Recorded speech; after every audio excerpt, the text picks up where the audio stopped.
Dude, I swear to fucking God. Holy shit. Dude, alright. Yesterday, I recorded this fucking podcast, right? I got 20 minutes in, and then I realized, I was mic'd wrong. So I deleted it, and then I re-recorded the entire podcast. And then, I, had to edit something out. Not that I said anything bad, but, I just wanted, it was just not thought out, ranty. Not even ranty, just, I don't know. It was inarticulated, and I didn't like it, so I tried to delete that. And then I tried to do that, and, for some reason it corrupted the file, so I was driving home from work right now, and I tried to re-record it again. And somehow it stopped recording at 50 seconds, but the mic thing was on in my fucking phone, so I thought it was still recording, and then I just recorded another 30 minutes, and I just had to scrap it again. So this is the fourth try of this fucking podcast. If this doesn't work, I am going to stab a homeless person at some point tonight. I'm so fucking annoyed. I'm talking about this. All I have is the same subjects I wrote down in my phone to talk about. That's it. I've talked about it fucking 4 times now. I don't even have to do this. Nobody listens to this. It's it gets fucking 10 to 20 listens an episode. It's just the same fucking people every single goddamn time. Nobody's sharing it. I don't have to do this. Why am I doing this? Why am I stressing out myself out about this? Why? I don't know. Because if I record a podcast, it tells people that at least I try. I don't know.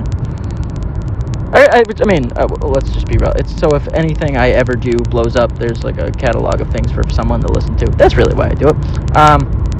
Yeah, I don't fucking know. This is the 4th time I've recorded this episode of the Comedy's Dead podcast with your host Josh Goldstein. You all know me. It's fine. God, I'm so fucking annoyed right now.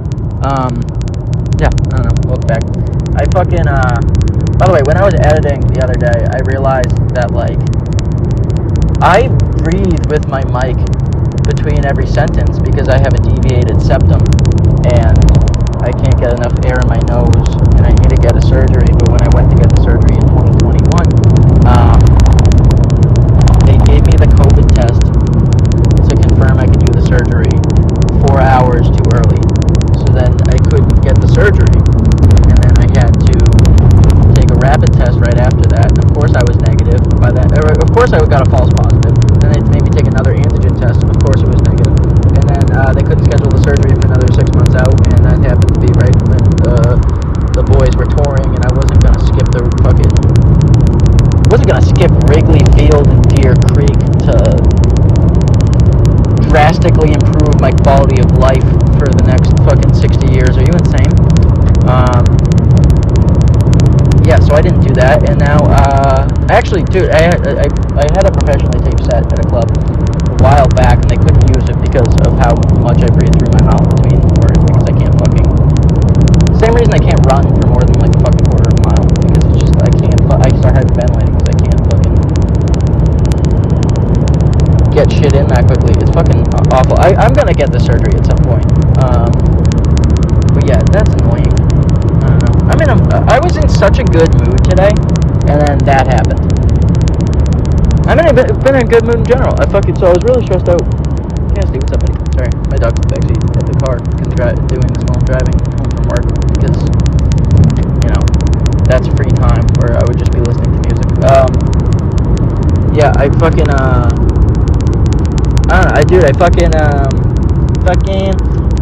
I was stressed out last week because I just felt like I was about to finalize a job, and I was talking to a couple other places, and then I sent a bunch of emails out on Sunday, and nobody elected to get back to me until the weekend, except for one job I did interview with on Thursday. It went very well.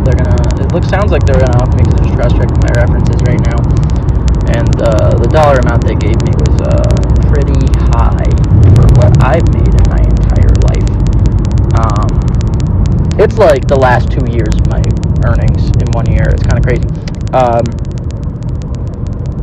Do you know how fucking mind-blowing it is to me to to have been such a hippie degenerate for so long to like become someone who can get competitive offers because he's at the top of this field. Do you know how insane? It's a job I got because I didn't want a job.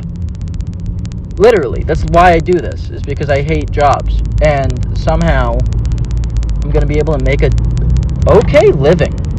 And I can like negotiate offers against each other to find the best fit.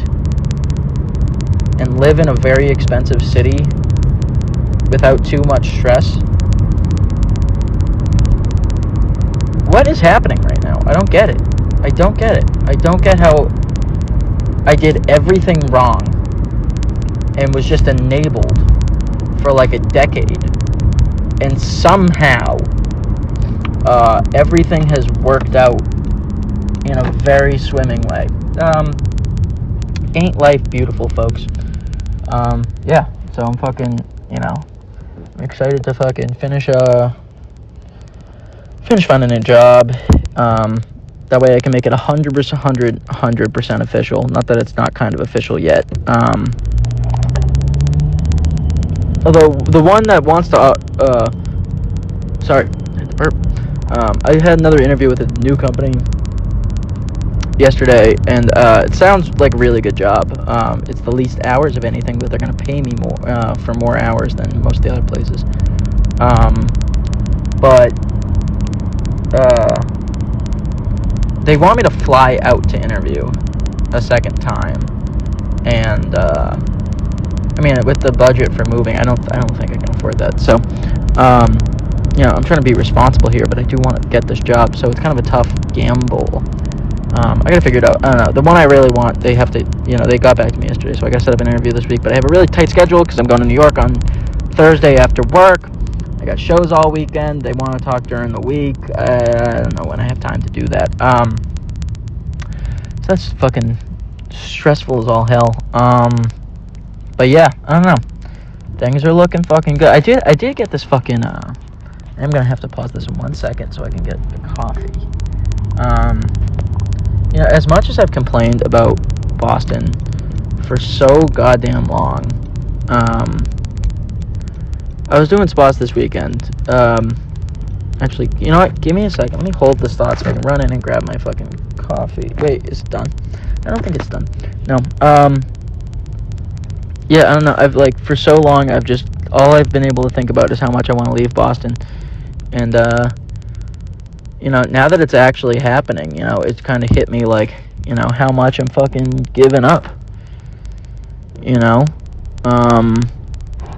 And I think, don't get me wrong, I think pretty much everything in my life will be better outside the city. I have a better social life in New York. I have a better comedy life in New York. I think all the same things will happen in San Francisco.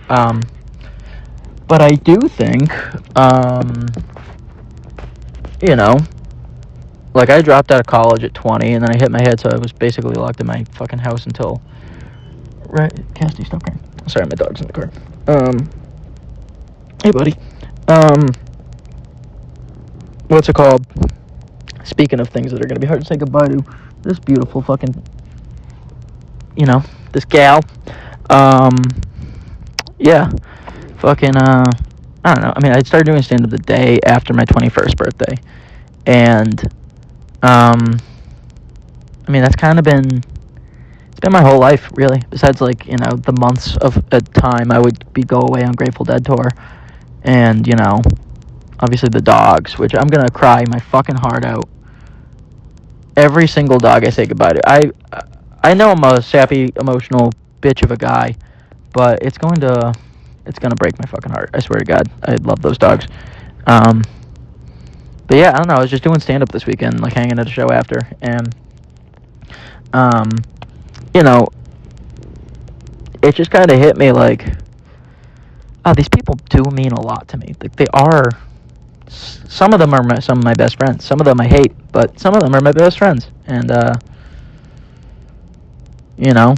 met so many cool people through it, whether it's, club employees and, people of the night. yeah, I don't know. It's bittersweet. I can't wait to go, but I'm also gonna be, I have a lot of people who care about me, who I care about, who I have to say goodbye to, and that sucks. Not to be all gay about it, but I think I'm on to bigger and better things, so there is that. But it is, it's a bit sad. I did have to I was doing a show Saturday with someone I've always respected a lot. And he was I was kind of like, I'm starting, now that it's actually happening, I think I'm just overthinking it, but I'm feeling so good about this New York stuff, and maybe it's a bad decision to drop it all. And he was kind of like, it's really stupid to stress yourself out about stand-up comedy. Like, do what feels right to you. If that's what feels right, do that. And he was right. And now I'm feeling a lot better about everything, especially with all the job interview stuff, going well.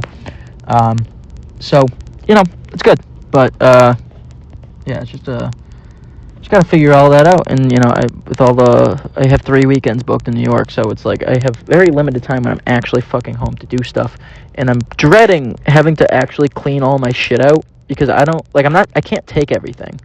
I'm taking my sound shit, like my speakers and my subwoofer and my stereo. I got a whole Dolby Atmos with vertical sound 7.2 surround system. I got a record player. Got a lot of records. I can't take them all, but I'm taking as much shit as I can of that, and then I'm taking some clothes, and then I'm gonna figure it the fuck out when I get out there. That's my game plan. I'm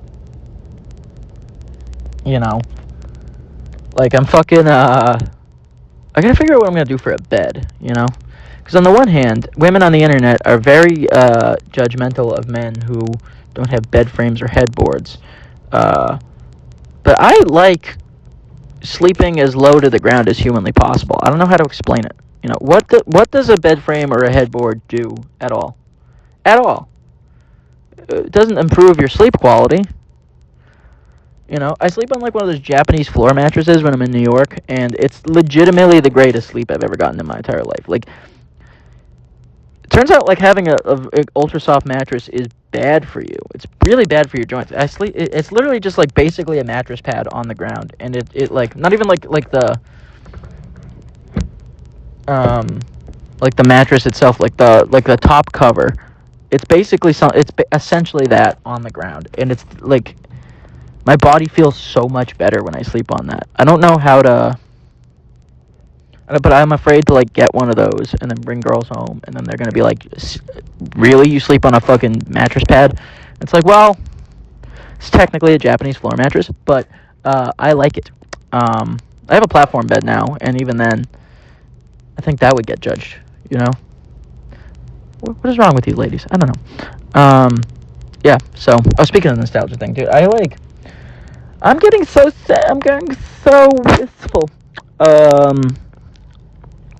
Yeah, I went to, my dad's had season tickets to the Red Sox since '86. So I literally fucking grew up at Fenway Park, and I went to the Sox with him on Sunday, for his birthday. And that made me real sad to realize I can't just go to the Red Sox for free 10 to 20 times a year anymore. That hurt. That really hurt.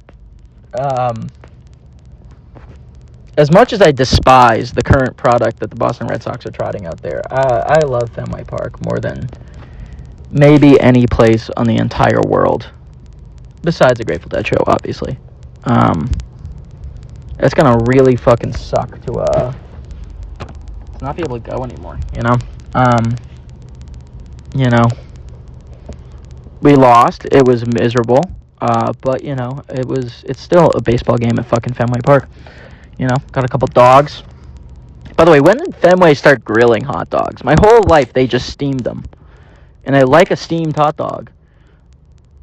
I think better than a grilled dog. I don't know what it is. Maybe it's which people are going to not like that take.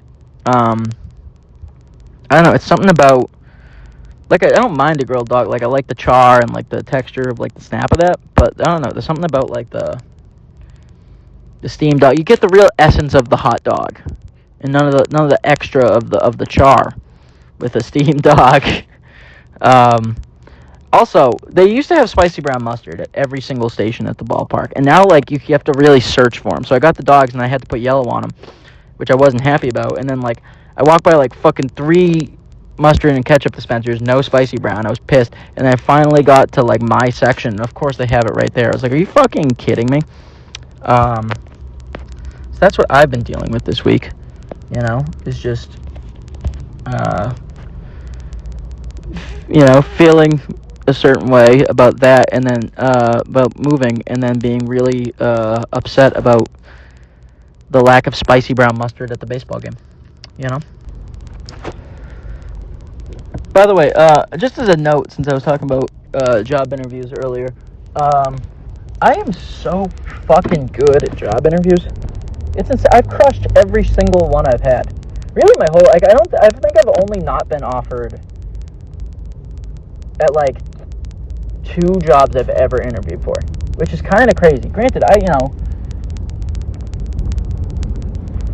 don't really I haven't really been aiming for the highest jobs, but what's it called? I'm so fucking good at it. I can bullshit people until they get to know the real me, as I think what I've gathered.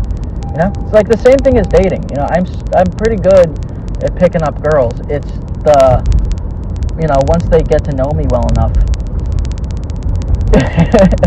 that's when it stops working out. I don't know. I'm fucking killing it. Yeah. So that's kind of what I've been up to. Yeah, I don't know. I've just been fucking having really good sets lately. I'm feeling. This is like the first time ever in my comedy career that I've actually felt good about myself.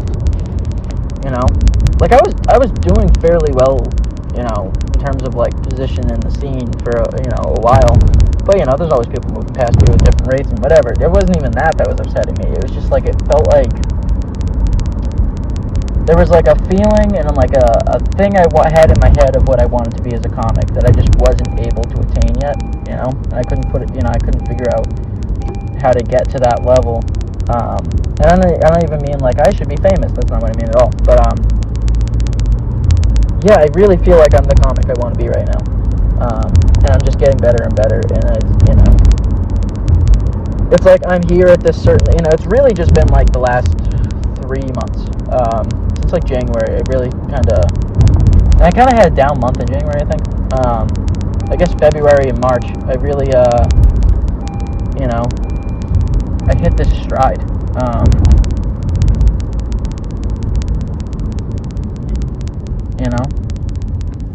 That like it just feels really fucking good on stage. I'm able to write about more difficult things with a lot more ease.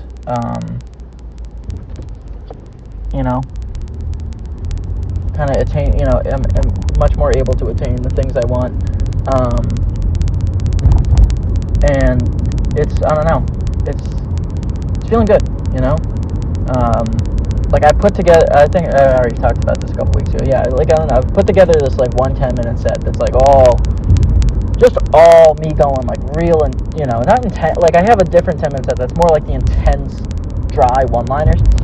And then I have like one set that's like more like the talking about like, like conspiracies and, whatever, like more, I guess more political set. And it's all, it's going really great. I just feel so fucking good on stage. So I'm excited to take that to another city. Cause like, New York's, I fucking love doing stand-up in New York. It's the most fun I've ever had on stage. But, it's New York. It's daunting. There's so many comedians. It's so hard to get club stage time. I'm very lucky to be getting what I'm getting already. And I can stick around. I can come back when I need to get to other, levels. But I think it'd be really good to be in a place like San Francisco and have access to, like, if I'm killing it for a while, then I can be, like, regionally headlining and learn how to do time. Because, in New York, you kind of get really good at fucking doing 10 minutes all the time. And if you get, like, get past it, like New York Comedy Club or the Cellar, you can do 15 to 20. But you have to be on the road to be able to do all that other stuff. And I'm not going to be that regional headliner guy in New England. Not that I really want to be that type of comic. Yeah, but I want to be someone who can consistently do fucking 20 and be doing, 20, 25, be featuring at the clubs, and I think I can do that in San Francisco. So that is really intriguing to me. But yeah, I don't know. It's just, it's weird to fucking think about. Like, I've never, besides, like, going away to college, which didn't go that great for me, I've never had to, like, say, to just fucking start a whole new life. So that whole thing is, like, wild to me, because, like, New York, I kind of did, like, a soft landing. So if I moved there full time, it's like I've already done the work while still being able to live at home. I can't really do that with this. I kind of just have to jump into the deep end. So it's exciting, but it's very daunting. But I do think I kind of, in some ways, I've had that, like, I've already had to give up a big chunk of my life in a similar sort of way, within the last couple years, because, like, I spent, like, I followed Dead for 4 tours, like, 19, 21, 22, 23, and it was months at a time, and I had such a big community of people through that. It was just such a big part of my life. And, at the end of the 23 tour, that was the final tour. So, you think you're saying goodbye in that moment. And then, of course, they do the Sphere for a couple years. But I went to one weekend at the Sphere, and, like, so I'd already, like, I'd already done the crying and the goodbyes. And then, go to the Sphere for a weekend. It's like only a couple people I really knew from tour were there. It was like a whole new crowd of, like, because, the people in my generation of it, because there's just, that's how it goes. We all most of us got off the road, got jobs, tried to fucking build, start building a life. We grew up, we got what we needed out of the thing, and that was it. And then, by the end of 23 tour, really, and then definitely at the Sphere, it was like a whole different generation. And that was weird. Because I just felt, you start feeling like the old man. And there was a lot of that at the 60th, because you get lost from certain friends and you just end up in a random group and you're like, oh, you guys are all 21. Okay, I'm an old man around you. But obviously, almost all my old friends were still there, so there was that.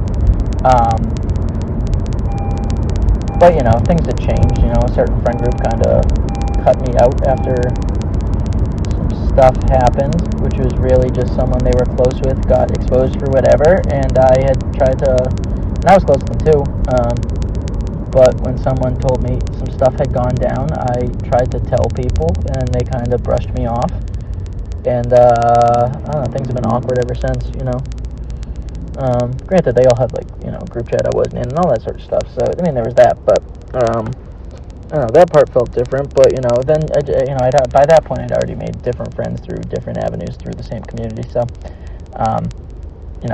that kind of, I don't know, it's better to be around those people, but I had, I had to, let that go in 23, and the 60th, I definitely had to let it go, because, shit, it was the end, I do like how Bob Weir, I haven't talked about, have I talked about this? Bob Weir died, man. I mean, I really have, Phil died in October of 2024, and then Bobby died in, January of this year. So, I mean, within the last, whatever, I've had to give up that whole fucking part of my life. And I think this is just kind of a continuation of that, I kind of had this realization during, the second show of the 60th. I was like, oh, yeah, I've done it, what this music and what these experiences of following them really were for me was I'm getting to have the adolescence I wish I got to have just a couple years later, it's just Peter Pan syndrome, but I've worked, it was like, oh, this let me work through it in a safe space,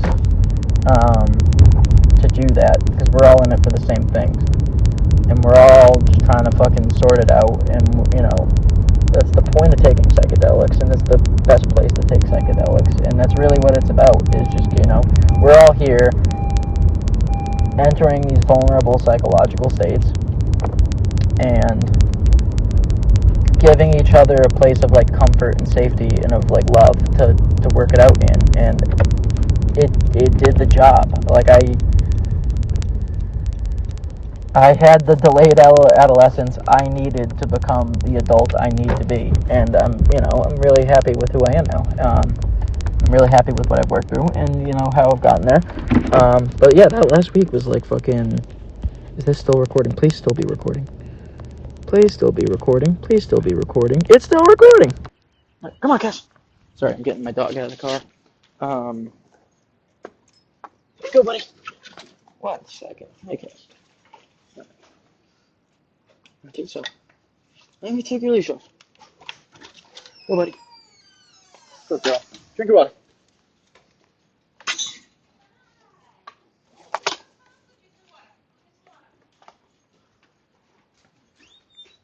Good girl. Hey, go drink your water. All right. Sorry about that. Um, yeah, but no, I kind of had this like realization of like, oh, I've done it. Like I'm ready to finally let go of this part of my life. And that whole week was really just kind of like realizing how far I've gotten. I mean, it was honestly like that week of the 60th because I stayed out for a few days after. It was like genuinely, no exaggeration, was probably the best week of my life. Um, you know, like spending all that time with old friends, doing the same thing we used to do, and like unlike the Sphere, it was. I mean, Golden Gate Park was the perfect place for it. You're just outside in nature. Um, where the band really, you know, like that's where the Human Being was in '67. Like that's like literally the epicenter of where it all happened in the '60s. Um, to be in that situation um, was amazing in its own right. But then like I got to open for Drew John at Cobb's Comedy Club, and seeing all my old friends, made some new friends, did some other shows around the city. Um, got to know some comics that are cool as hell. So yeah, I mean it was a really fucking amazing time, and it just kind of meant a lot to me. So I think this kind of move is just kind of a continuation of that, where it's getting myself where I need to be in life, because it's time, and that's cool. Just feeling really fucking good. So yeah, I don't know, man. What else is there to talk about? Um, oh, I didn't talk about this. Yeah, part of I'm trying to remember what I have and haven't talked about in my fourth attempt to record this fucking podcast episode. Um, dude, I don't know, man. I've been trying to just like really hammer certain things down. I've taken the last couple weeks of like really just barely, I've had a drink or two, but I haven't really drank the last couple weeks. And to be quite honest, I don't really want to anymore. You know, um, I feel like drinking's only fun when you're getting like beyond a little buzz. Like one drink is fine. Two drinks sucks. Three drinks is when it starts getting fun again. But then if you get to three drinks, you're gonna have four, and then if you're out longer, you're gonna have five. Then you're gonna have six. It just doesn't end. So and I just kind of realized like I don't really want to have one drink. It's either all or nothing with me. So I haven't really been drinking, and I feel great. Um, Although, dude, I don't know what is going on. I need to go to a doctor because I use like a tongue scraper when I brush my teeth because it's good for your everything. Um, but I cut myself like a month ago with the tongue scraper. I think I just hit like part of my tongue at the wrong angle, and it just keeps reopening. And when it reopens, it's like my whole tongue gets inflamed, and it's really painful. And I'm very afraid I'm gonna get an infection and sepsis. And then of course, you look it up on like WebMD, and you're like, what could this be? And it's really pretty sure I just cut my tongue, but WebMD is like, actually, you have syphilis. Which I don't think I do, but now I kind of want to go get tested for syphilis. It's definitely not syphilis. And then it's also like, oh, you could have HPV, and it's like, great. So if I have HPV in my throat, then I could get the Michael Douglas cancer, and then people can call me the throat goat. So that's pretty cool.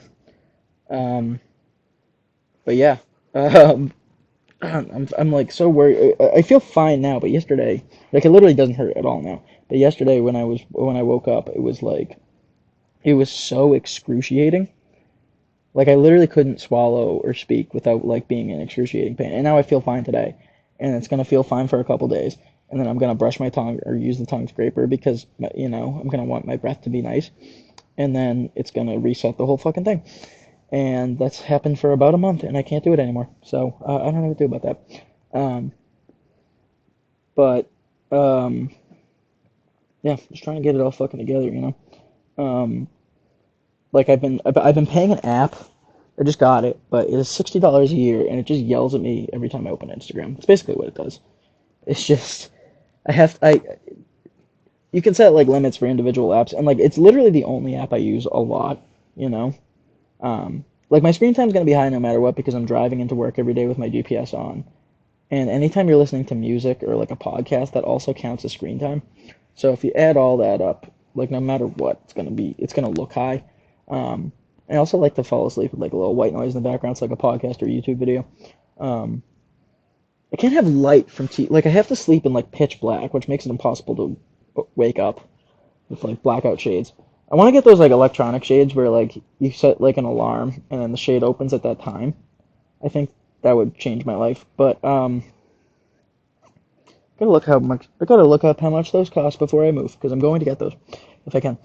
Um, but what's it called? So it's just the original limit like it wanted to set was like you can open Instagram 10 times a day, and I immediately was like I no, that's not gonna work for me. Um, so I have it so I can open Instagram 20 times a day for 5 minutes at a time. Uh, and an hour and 40 on Instagram a day is somehow not enough for me. Granted, like I because I can't doom scroll because it's only a couple minutes, I'm not like if I open it for a minute or two and then I close it. So I'm not hitting an hour and 40. But I'm like a fucking junkie with it. It's so bad. It's now that I'm at like about a week, I'm doing a lot better. Um, I have like the craving to open it, but once I do open it, I'm like, why am I doing this? And, I'm actually like being present in the moment, and it's made me realize how much time I'm losing a day just fucking scrolling and scrolling. Like now it's like I'm reading more and I'm watching like TV episodes I want to watch, movies, and, I'm just like sitting down listening to a record without staring at my phone. It's really nice. Do you guys know being present in the world you live in is actually like really nice and beneficial to your mental health? Who knew? Who knew? Um, so yeah, I'm doing all that. I'm gonna have to use one of my Instagram opens to post this today. So yeah, got all that going for me. Um, what's it called? What else is going on? My brother got engaged. Yeah, it really puts the gay and engaged. Am I right? All right. Dude, I was murdering in the family group chat yesterday. Or I guess what Sunday? It's Tuesday now. Who knows? Like just fucking felt like Bernie Mac in that group chat. I was fucking hammering them. Um, it's a congratulations one. Uh, dude, me and him have like the fucking stupidest sibling rivalry. It's bad because like we hated each other our entire lives, and then I went away to college, and then we became friends because there was thousands of miles of distance. And then I moved back home, and then we hated each other again. And he moved out, and we were cool, except unless he's in the same room as me for more than 3 hours. Really two. And then like we went on a trip to New Orleans together for Jazz Fest in 2023, and like we stayed together, and I mean that we were separating and fighting on the street and going our different ways. I think we did that multiple days. It was bad. But we're good from a distance. So I really, I mean, not for him, and especially not for his fiance's family. but I think he'd find it funny. My mom would never forgive me if I give a speech at that wedding. Never. And I'm pretty sure her family would make sure the marriage gets annulled if I do it. But God, would I fucking murder with his friends and my cousins. Do you know how hard I would kill? Just like I here's the moral person in me goes, this is a bad idea to have me do this. I should bow out. And the comedian in me goes, I have to take this so far over the line to make myself laugh. And there's no element of I can censor myself to do this. So he should definitely let me do this. Um, Maybe it's more of a rehearsal dinner thing. Who knows? Um, but yeah, so I guess congrats. Or what I should really say is I'm so sorry, Hannah.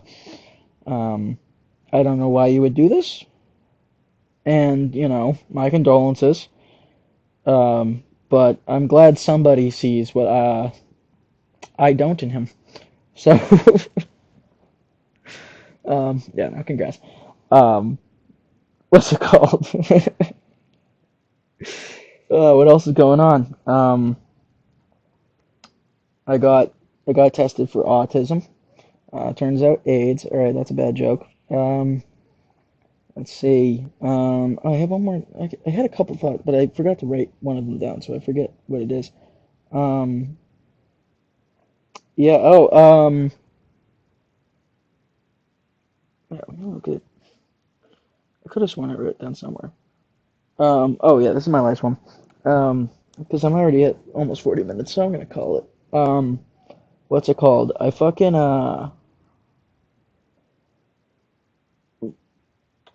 um, I've been thinking lately, like it's kind of hard being like a really progressive person when your sense of humor isn't that, you know? Because like, here's the problem. I feel like, especially like you get this in like places like New York or like San Francisco, and Boston too, like the whole Camberville, whatever, is like they live in these like echo chambers where they'll come up with all these like terms and like whatever, and it's that's what you say, and you never question that, and they never even think to you know analyze what people outside of their bubble would think about it. You know, like I saw another comedian, I forget who it was. They were talking about like take the phrase like Black Lives Matter. Like, yeah, 100%. There's nothing wrong with that phrase on the face.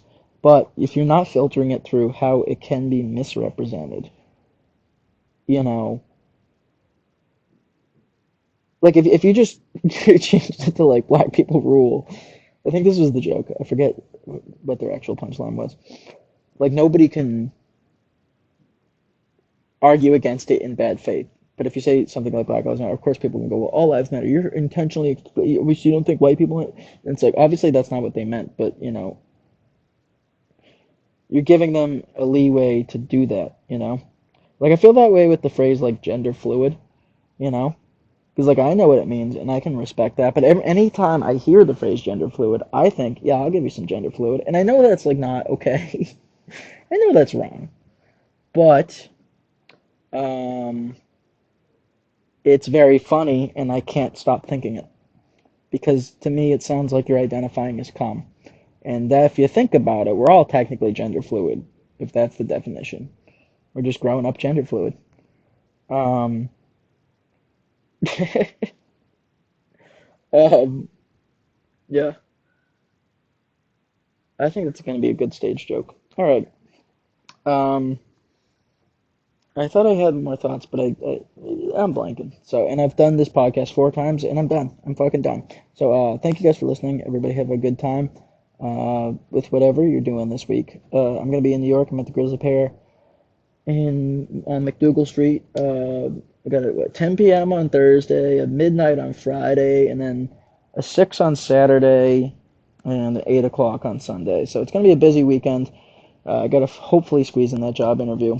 Um, and I have to find a woman as soon as possible to drive to Vegas with me and get married so I can one up my brother. That's really the goal. We can get it annulled afterwards. I just want to do it first. Just to really really bother him. That's my game plan for the next I don't know how long planning a wedding takes. I know nothing about weddings or babies, so I don't know how long that's going to take. I just know that I will never afford the ring he paid for. So ladies, if you're interested, just temper your expectations. All right. Everybody, have a good week. I'm gonna try. I'll be back next week. I've done it 3 weeks in a row. That's pretty good for me. Um, yeah, everybody have a good week, and I'll see you later.